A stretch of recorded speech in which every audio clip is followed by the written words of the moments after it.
What if God's call, that invitation to be set apart, to be distinct, is so that God can show you off? Not how good you are or how nice, not even how amazing you are, but how amazing He is. That He can demonstrate Himself through your life. And it only requires us to trust Him. When God called Abraham to leave what he knew, to leave his comfort zone and just follow God, part of that was about being set apart, being distinct, becoming God's chosen people. And that call carried on to Abraham's family. And there was an aspect of being that chosen people is it was to be that living demonstration of life in relationship with the living God.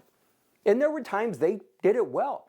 And we see others commenting on, it's obvious God is with you. In fact, at times it caused others to join with and go with God's people, as we'll see in a moment. But more often than not, they fell back into relying on themselves or those distractions that took them away from truly following God. Now, what does that have to do with you and I? And it's this profound realization that God does want to show you off, that He wants to demonstrate Himself through you, not by, again, our righteousness that we try to produce, but by just trusting and following His leading and allow Him to be that demonstration. And in a moment, we're going to look at a people who were trusting God in a time of great uncertainty. They knew what God had promised, but the circumstances were daunting. But in that, they trusted God. He set them apart. He made them distinct.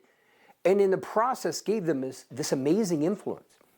But first, I want to look at just a couple of promises and understand how this shifts our thinking. Now, the first one, in no particular order, when we talk about breaking the bondage of wealth so that God can truly bless, many leaders will often go to Malachi chapter 3. And this is where it talks about tithing, about sacrificial giving. And it's the only place in the Bible where God expressly gives permission. Put me to the test, see what I'll do. And He gives this promise that as a consequence, I will pour out so much blessing that it overflows to others. And I will rebuke those spiritual forces that consume what you have. But there's a follow-on verse that is so frequently overlooked.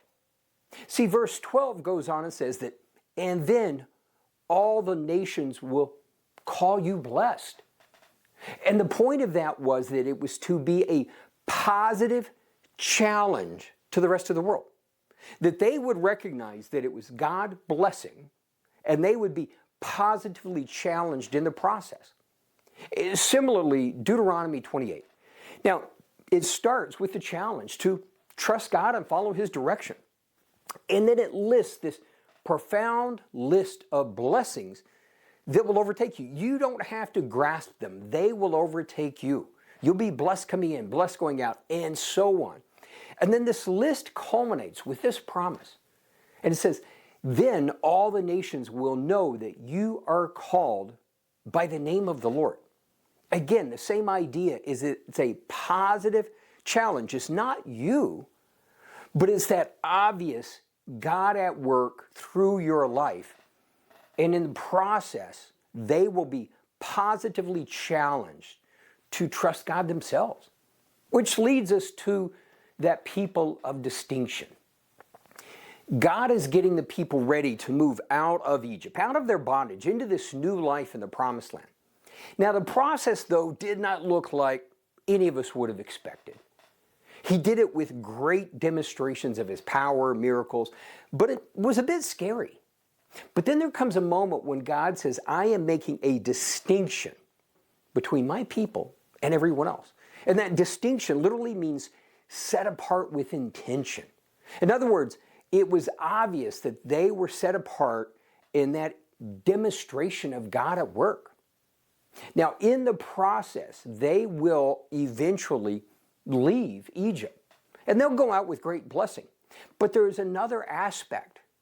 When they went, that distinction that separation with intention, that demonstration of God, His goodness, His faithfulness, it caused others to be, again, positively challenged and choose to go with God's people. They chose to leave Egypt and go with God's people into that promise that they knew but they couldn't see yet. See, God's call for us to be set apart, distinct, is so that He can show us off, show Himself off through us.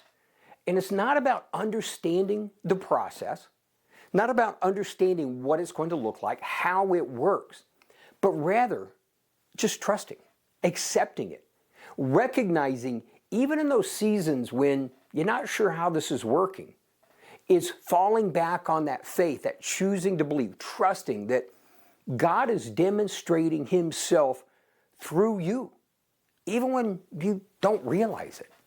And there will be those moments of confirmation when others say, it's obvious, God is with you. See, it's not about us being amazing. It's just about us trusting so He can be amazing. But despite that, why not just go be amazing, trusting Him, knowing He's making you distinct?